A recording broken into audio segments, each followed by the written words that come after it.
This is my grandmother, Marjorie. She was born in 1928.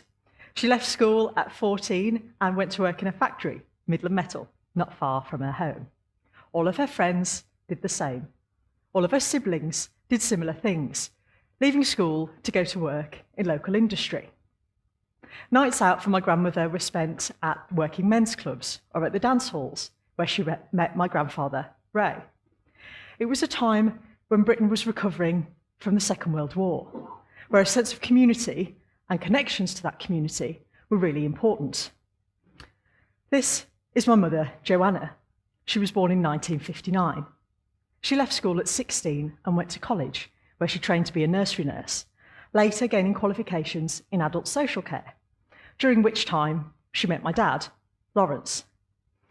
Nights out for her were spent at the working men's clubs or at Club Lafayette. Some of you may remember that. But most of the time was spent at home looking after her husband and her two daughters. Now, my mother was the first in her family to gain qualifications from leaving school. She was the first to have gone through that experience. She had connections from college, training, her employment, and her social life. My name is Jessica. I was born in 1988. There I am. And I left school at 16. I went to sixth form until I was 18 and worked for a year at a care home before attending the University of Cambridge. I am the first person in my family to go to university. I have been an activities assistant, a recruiter, a PA, a newspaper reporter, and most recently, a broadcast journalist. My job is about connections, about building relationships with people in order to tell their stories. Now, in each generation of my family then, you could say that there has been a development, a change, an added network. And the way I understand it is through a term called social capital. So I'm going to explain it, or try to. So we're getting up to go to work, and it's just an average, normal day. We're in a bit of a rush, but we get out the door as quick as we can. We get to work. We're just about to step over the threshold into work, and when we're there, we put on our work hat. Now, this is quite an average hat for an average day. There's nothing particularly special about it, but in fact, it's probably the one that we wear the most, really. And everyone around us has similar hats. Maybe their hat is slightly different to ours, might be a bit more advanced, or we think, oh, might be a bit tricky for us to get one of those hats. Now, this hat is very different to the hat that we wear when we're with our friends. In fact, that's barely a hat at all, but our more relaxed social hat. It's the one we're most comfortable in. Now, the only time that we don't wear a hat is when we're on our own, alone, in the house. We don't need one, because we're not making any connections. Now, the theory of social capital says, to me at least, that there are three ways we make connections with each other.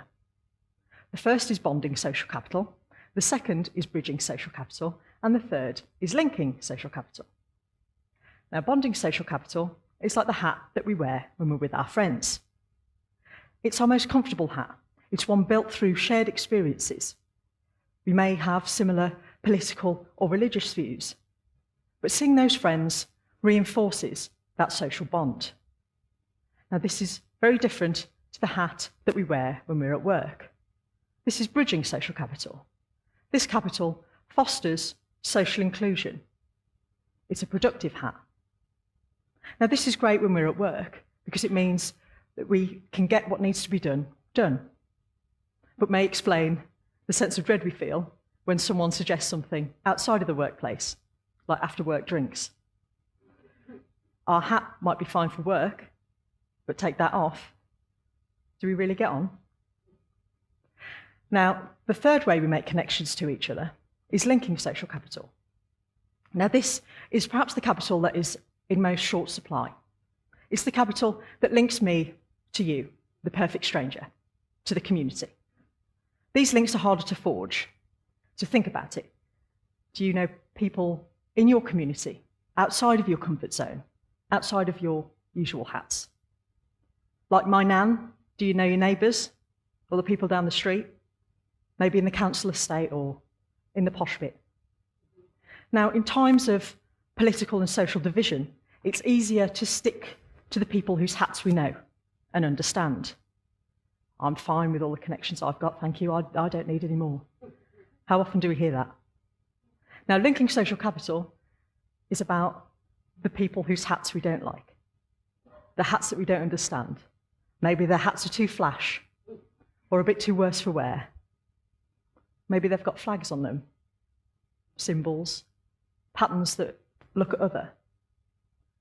Well, what my job has taught me is that what links us is actually greater than what divides us. When I'm speaking to people, often after traumatic events or in difficult circumstances, they always come back to the same things. They talk about their friends, their families, their personal histories, and the people that they feel connected to. If we feel more connected to each other, we're more likely to care about each other. I guess what I'm trying to say is that we are all more than just one hat, and we need to remember that. We may think who we are is all we are when we're at work, or when we're with our friends, when we're in our most comfortable place. But only by putting ourselves out there and making links with people with other hats to us are we really able to understand the person who we are when we're on our own, alone, without any hats. Who are you without all of yours? I am my grandmother, my mother, myself, and all of our connections. Our different values and our different experiences generationally is what connects us, like a family. So please turn to the person next to you and say hello, or even nice hat, because you have just sat through my talk and you'll soon realise that that is the very least of the things that you share. Thank you.